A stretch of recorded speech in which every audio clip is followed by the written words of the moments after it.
By birth disable ہے لیکن پھر بھی اس چیز کو اپنی کمزوری نہیں بنایا. بی ایس انگلش کر لی ہے اور اب سی ایس ایس کرنا چاہتی ہے. کس طرح سے سٹارٹ کیا کہ یار پڑھنا چاہیے؟ میں بچیوں کو اسکول جاتے ہوئے دیکھتی تھی تو گھر والوں نے سوچا کہ یہ پڑھنا چاہتی ہے. پھر انہوں نے میرا ایڈمیشن کروا دیا. پرائمری تک پڑھتی رہی. کچھ لوگوں نے کہا کہ نہیں چھوڑ دے, یہ آگے نہیں جا سکتی یہ وہ, لیکن پھر میں نے کہا کہ نہیں بس سٹارٹ لے لیا تو اب میں چھوڑوں گی نہیں. بہت ساری مشکلات آئیں. میٹرک تک پرائیویٹ میں کیا, گھر پہ بیٹھ کے میں نے تیاری کی تھی اور میری فرسٹ ڈویژن آئی. پھر ایک نیا مسئلہ, کالج جو تھا وہ سٹی میں تھا اور ہم لوگ گاؤں میں تھے. وین وغیرہ لگوا کے اللہ کا نام لے کے میں نے جانا شروع کیا, لیکن مسئلہ یہ تھا کہ مجھے گاڑی سے بٹھانے اور آگے کالج میں اتارنے والا کوئی نہیں تھا. لیکن مشکلات بہت آئی ہیں, بہت زیادہ. سی ایس ایس کروں گی تاکہ میرے جیسی زندگی دوبارہ کسی کو نہ گزارنی پڑے. لیکن اب الحمدللہ دنیا کے سامنے آنے کا حوصلہ ہے مجھ میں. سب سے زیادہ سپورٹ کس کی؟ گھر والوں کی. مجھے اپنی حکومت سے امید ہے اور میں ان کو یہ میسج بھی دینا چاہوں گی کہ مجھے جاب چاہیے اپنے لیے. اس ٹائم میرے ساتھ کرن اشتیاق موجود ہے جو کہ رحیم یار خان سے آئی ہے. بائی برتھ ڈسیبل ہے لیکن پھر بھی اس چیز کو اپنی کمزوری نہیں بنایا. بی ایس انگلش کر لی ہے اور اب سی ایس ایس کرنا چاہتی ہے. آپ اس کے گولز جب سنیں گے نا تو آپ حیران ہو جائیں گے کہ اتنی بڑی کمزوری ہوتی ہے یہ ایک انسان کے لیے کہ اللہ تعالیٰ نے اس کو اس طرح سے بنایا. اور بہت سارے لوگ ہمت ہار جاتے ہیں, لیکن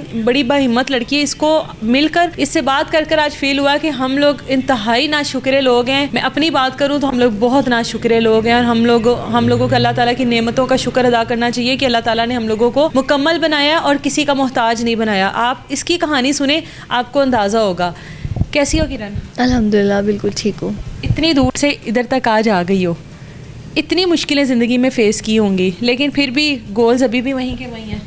وہیں کے وہیں ہیں اور وہیں پہ ہی رہیں گے, اور انشاءاللہ میں ان کو اچیو کروں. بڑی ضدی سی لگتی ہے مجھے. بالکل, اپنے گولز کے معاملے میں میں اسی طرح کی ہوں. اسی طرح کی. کس طرح سے سٹارٹ کیا کہ یار پڑھنا چاہیے؟ آپ کے ٹائم پر تو آ کے سوچتے ہیں لوگ کہ ہمیں پڑھنے لکھنے کا ہمیں کیا فائدہ ہوگا, ہم نے کون سا کچھ کر لینا ہے, ہمیں کون سی کوئی سیٹ مل جانی ہے. بس میں دوسری بچیوں کو دیکھتی تھی تو تب میرا اسکول میں ایڈمیشن بھی نہیں تھا, لیکن پھر میں نے گھر والوں نے ایڈمیشن کروا دیا.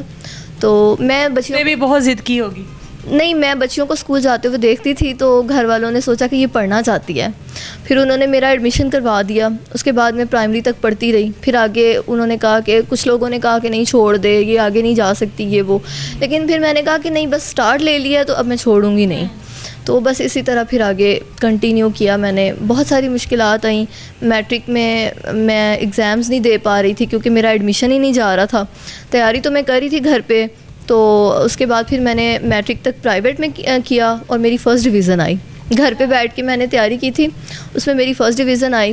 اس کے بعد پھر ایک نیا مسئلہ, وہ کہتے ہیں نا نیا امتحان, کہ کالج جو تھا وہ سٹی میں تھا اور ہم لوگ گاؤں میں تھے. تو پھر میں نے وین وغیرہ لگوا کے اس پہ میں نے اللہ کا نام لے کے میں نے جانا شروع کیا. لیکن مسئلہ یہ تھا کہ مجھے گاڑی سے بٹھانے اور آگے کالج میں اتارنے والا کوئی نہیں تھا. لیکن وہ کہتے ہیں نا جس اللہ نے پیدا کیا وسیلے بھی وہی پیدا کرتا ہے. تو پھر وہاں پہ جو گارڈز ہوتی ہیں کالج میں, انہوں نے پھر مجھے اتارنا سٹارٹ کر دیا خود ہی. تو بس اسی طرح میرا یہ سلسلہ چلتا رہا. کچھ میری دوستوں نے میرا ساتھ دیا, لیکن مشکلات بہت آئی ہیں, بہت زیادہ. لیکن میں نے نہیں ہمت ہاری. یہ میرے اللہ پاک جانتے ہیں کہ میں یہاں تک کس طرح سے آئی ہوں. لیکن جب انٹر ہو گیا تھا تو پھر میں نے سوچا کہ نہیں اب آگے بھی بڑھنا ہے. بس اب تو سفر تھوڑا سا رہ گیا ہے. جہاں اتنا آگے آ گئی ہوں تو یہ بھی ہو جائے گا. تو بس پھر اس کے بعد پھر میں نے یہ سٹارٹ کیا اور اب الحمدللہ بی ایس انگلش ہو گیا میرا. سی ایس ایس کرنے کا خیال کیسے آ گیا کہ سی ایس ایس کرنا ہے؟ اپنے جیسے بے بس لوگوں کو دیکھ کے, کیونکہ پوسٹوں پہ تو بہت سارے لوگ بیٹھے ہیں لیکن وہ کچھ کر نہیں رہے. ان کا مطلب جو ان کے پاس عہدے ہیں نا ان کو وہ صحیح سے استعمال ہی نہیں کر رہے. تو اپنے جیسے لوگوں کو جب بے بس دیکھتی ہوں نا, جیسے کہ میری زندگی میں اندھیرا تھا, تو وہ سب جب یاد کرتی ہوں نا تو پھر سوچتی ہوں کہ کروں گی, سی ایس ایس کروں گی تاکہ میرے جیسی زندگی دوبارہ کسی کو نہ گزارنی پڑے. سینٹر میں جاتی ہوگی تو اسٹاف جو ٹیچرز ہوتی ہیں, بچیاں جو ہوتی ہیں, حیران ہوتی ہوں گی؟ بالکل حیران ہوتی تھی. پہلے تو میں بہت پزل ہوتی تھی, یہاں تک کہ میرے اپنے گھر والے مجھے کسی کو دکھاتے ہی نہیں تھے. جب میں پیدا ہوئی تھی مجھے کسی کو دکھاتے ہی نہیں تھے. میں بھی باہر نہیں جاتی تھی. کوئی فیملی فنکشن ہوتا تھا کچھ بھی, میں نہیں جاتی تھی, میں گھر رہتی تھی. لیکن آہستہ آہستہ پھر خود کو میں نے موٹیویٹ کیا کہ نہیں, اس طرح اگر میں گھر میں بیٹھی رہی تو پھر میں کچھ بھی نہیں کر پاؤں گی. لیکن اب الحمدللہ دنیا کے سامنے آنے کا حوصلہ ہے مجھ میں. سب سے زیادہ سپورٹ کس کی تھی؟ گھر والوں کی. میرے دادا ابو کی تھی, میری پھپھو کی تھی, سب کی تھی. بہن بھائی اور بھی ہیں, وہ بھی اس طرح سے پڑھے لکھے ہیں, پڑھنے لکھنے کا شوق رکھتے ہیں, کوئی CSS آفیسر بننا چاہتا ہے, کہ بس یہ سارے شوق اللہ نے آپ میں ڈالے ہیں؟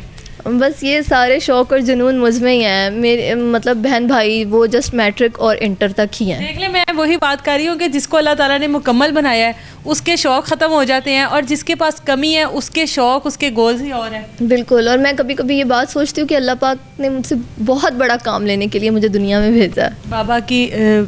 بابا اس دنیا میں نہیں رہے, تو اس چیز کا آپ کو دکھ شاید سب سے زیادہ ہوگا. جی, والدین ہی تو سب کچھ ہوتے ہیں ہمارے لیے دنیا میں, پھر وہی نہ رہے تو پھر بہت زیادہ دکھ ہے مجھے, سب سے زیادہ. ابھی بھی کہیں آنے جانے میں مسائل تو ہوتے ہوں گے, آپ روزمرہ کی جو روٹین ہے اس میں تو آپ نہیں نکل سکتی ہوگی. بالکل. اب میری گریجویشن ہو گئی ہے, میں جاب کرنا چاہتی ہوں, لیکن میرے پاس فیسلٹیز نہیں ہیں. میں کس طرح سے مطلب مینیج کروں؟ اگر میں نے کسی دوسرے سٹی میں رہ کے بھی جاب کرنی ہے تو میں تو اپنے گھر سے ہی اتنی مشکل سے یہاں لاہور آئی ہوں کہ مجھے اتنی مشکلات کا سامنا کرنا پڑا کہ میں راستے میں سوچ رہی تھی کہ میں کیوں نکلی گھر سے, میں کیوں نکلی. تو اب میں مطلب مجھے ایک جگہ سے اٹھا کے دوسری جگہ پہ بٹھانا, یہ سب کرنا کوئی بھی نہیں ہے میرے ساتھ. سب سے بڑا دکھ زندگی کا کیا ہے؟ میرے بابا کا دنیا سے جانا. بابا کر دیتے تھے اس طرح اٹھانے میں بٹھانے میں؟ بابا کرتے تھے. وہ نہیں, وہ اس طرح تو نہیں, لیکن وہ مجھ سے پیار بہت کرتے تھے. رات کو میں جب بھی اٹھ کے آواز دیتی تو مجھے پانی پلانے وہی آتے تھے. کبھی سوچے ابھی بابا نہیں ہیں, والدین ہمیشہ ہمارے ساتھ نہیں رہتے, بہن بھائی کہاں سنبھالتے ہیں؟ بالکل نہیں سنبھالتے. اور میں انڈیپینڈنٹ ہونا چاہتی ہوں, اسی لیے کسی پوسٹ کو اچیو کرنا چاہتی ہوں تاکہ اپنے لیے بھی کچھ کروں اور دوسرے جو میرے جیسے لوگ ہیں وہ بھی بے آسرا نہ رہیں. کوئی امید اداروں سے, حکومت کوئی امید ہے؟ جی, مجھے اپنی حکومت سے امید ہے, اور میں ان کو یہ میسج بھی دینا چاہوں گی کہ ہمارے جو پرائم منسٹر شہباز شریف صاحب ہیں, کہ آپ نے پہلے جو میری باتیں سنی, میرے لیے جو کچھ کیا, اس کے اوپر میں آپ کی شکر گزار ہوں. اور آپ نے مجھے پہلے بھی ایک بار صحیح پروٹوکول میں لاہور بلوایا تھا ملنے کے لیے, لیکن ہوا تھا اور پھر انہوں نے رات کو میٹنگ کینسل کر دی تھی کہ میں لاہور پہنچ گئی تھی ہوٹل میں, اور انہوں نے میٹنگ کینسل کر دی تھی کہ میرا کوئی کام آ گیا. تو پھر میں رحیم یار خان واپس چلی گئی تھی, تو پھر انہوں نے میرے بینک میں جو ہے وہ 7 لاکھ روپے ڈپازٹ کیے تھے, لیکن ابھی تک جو ہے وہ جو بھی ہے, لیکن اب مجھے جاب چاہیے اپنے لیے. مطلب وہ نہیں کیش ہوئے نا؟ نہیں. یہ آج سے کتنے سال پہلے کی بات ہے؟ یہ جب میں انٹر میں تھی تب کی بات ہے. جی, لوگوں نے دیکھا ہوگا کہ کس طرح ایفرٹ کر رہی ہو, تب آپ کو بلایا گیا پروٹوکول کے ساتھ, لیکن آن دا ٹائم میٹنگ کینسل. تو اب میں وہی بات کرنا چاہتی ہوں کہ مجھے آپ سے بہت ساری باتیں کرنی ہیں, مجھے اپنے لوگوں کے بارے میں, آپ سے اپنے مسئلوں کے بارے میں ایک بار آپ مجھ سے ملیں بس.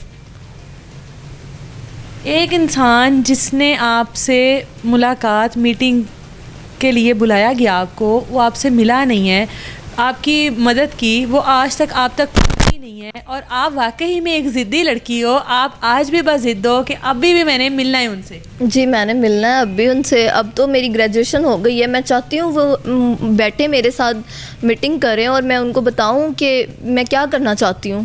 اچھا, کسی سے مدد کی منتظر نہیں ہے, وہ نہیں چاہتی کہ کوئی اس کو کال کرے, اس کی کوئی مدد کرے, کوئی اس کو گھر بیٹھے کوئی اس کو ایڈ بھیجے, ایسی کوئی خواہش نہیں ہے. صرف جاب چاہتی ہے, پڑھ لکھ گئی ہے, اب وہ چاہتی ہے کہ جو میں نے پڑھا لکھا ہے اس کا مجھے ریٹرن ملے, مجھے کوئی جاب مل جائے تاکہ میں انڈیپینڈنٹ اپنی زندگی گزار سکوں, جس کی وجہ سے میں نے اتنی ایفرٹس کی ہیں.